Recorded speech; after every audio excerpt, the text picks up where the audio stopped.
Welcome back to the Brahmin Word, and we are getting closer to the end of the life of Esther. We will actually finish that on Thursday. But today we are going to see how the wisdom of King Ahasuerus, Mordecai, and Queen Esther in the follow-up decree to Haman's decree, how that comes about. So, turn to Esther chapter 9. We're going to be looking at verses 1 through 19. So, Esther chapter 9, verses 1 through 19. Now, in the 12th month, which is the month of Adar, on the 13th day of the same, when the king's command and edict were about to be carried out, which is Haman's decree, on the very day when the enemies of the Jews hoped to gain the mastery over them, the reverse occurred. The Jews gained mastery over those who hated them. So the wisdom that they had in chapter 8 shows to be true. It does indeed help them. Verse 2. The Jews gathered in their cities throughout all the provinces of King Ahasuerus to lay hands on those who sought their harm, and no one could stand against them, for the fear of them had fallen on all peoples. All the officials of the provinces and the satraps and the governors and the royal agents also helped the Jews, for the fear of Mordecai had fallen on them. For Mordecai was great in the king's house, and his fame spread throughout all the provinces, for the man Mordecai grew more and more powerful. The Jews struck all their enemies with the sword, killing and destroying them, and did as they pleased to those who hated them. In Susa, the citadel itself, the Jews killed and destroyed 500 men, and also killed Parshandatha, and Dalphon, and Aspatha, and Paratha, and Adalia, and Aridatha, and Parmashta, and Arisai, and Aradai, and Vaisatha, the 10 sons of Haman the son of Hammedatha, the enemy of the Jews, but they laid no hand on the plunder. So, okay, a lot just happened, right?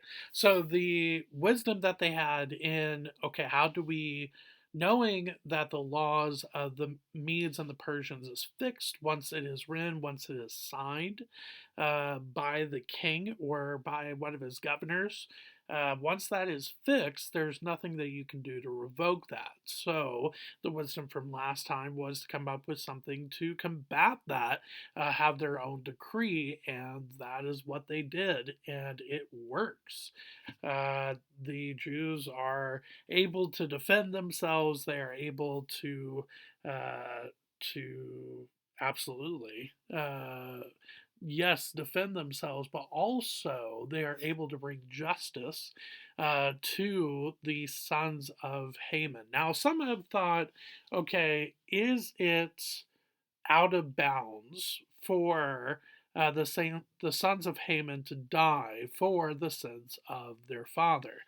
Here, it does not tell us everything that we need to know, but from what I can tell, is that the sons of Haman um, were not innocent when it came to their father's dealings.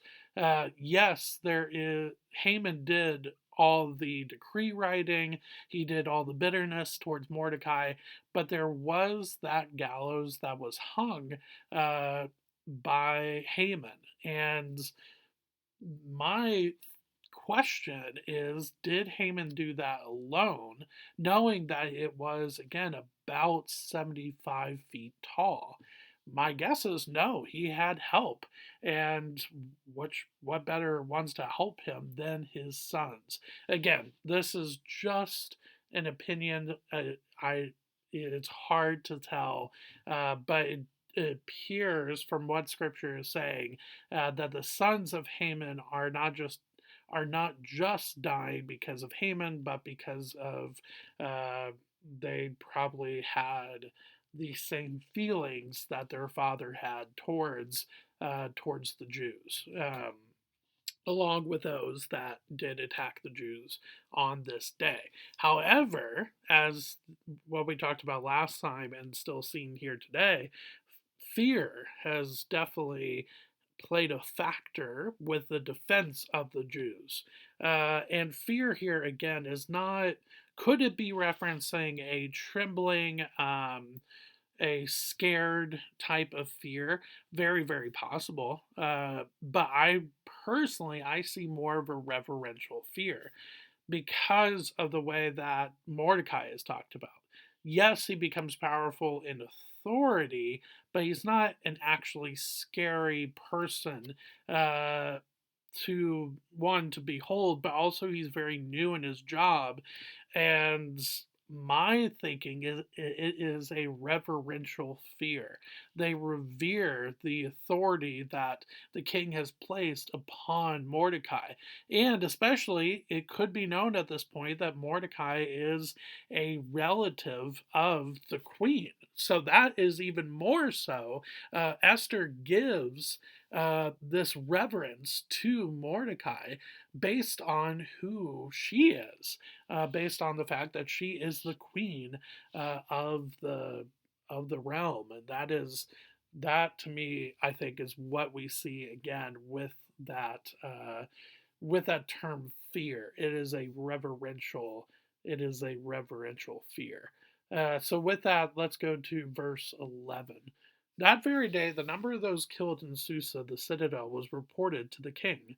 And the king said to Queen Esther, in Susa, the citadel, the Jews have killed and destroyed 500 men, and also the 10 sons of Haman. What then have they done in the rest of the king's provinces? Now, what is your wish? It shall be granted you. And what further is your request? It shall be fulfilled. And Esther said, if it please the king, let the Jews who are in Susa be allowed tomorrow also to do according to this day's edict, and let the 10 sons of Haman be hanged on the gallows. So the king commanded this to be done. A decree was issued in Susa, and the 10 sons of Haman were hanged. The Jews who were in Susa gathered also on the 14th day of the month of Adar, and they killed 300 men in Susa, but they laid no hands on the plunder. So you have this separate battle, or this separate conflict from verses 1 through 10. That separate conflict seems to me to be done based off of, again, the actions of Haman. Uh, my guess, the 300 men in Susa that were mentioned in verse 15 probably had some sort of connection to Haman, because the point here is that uh, based on um, based on verse 12, we see that the 10 sons of Haman have already died. So when it's talking about the hanging of the sons on the gallows, which Esther requests for, it is not a mode of execution. It is more a warning than anything else. Like, uh, hey, this is what happens to those that go against that go against the Jewish people, that go against those who follow after Yahweh. And sadly, these 300 men in verse 15 do not listen. And I think it is interesting what we see at the end of verse 10 and at the end of verse 15, that there is no plundering going on. They laid no hands on the plunder. They could have, but they did not. So to me, what that speaks to is a level of justice is being carried out here. Uh, from the Jews to those that wanted to seek them harm. So I think that is what we see there. Verse 16.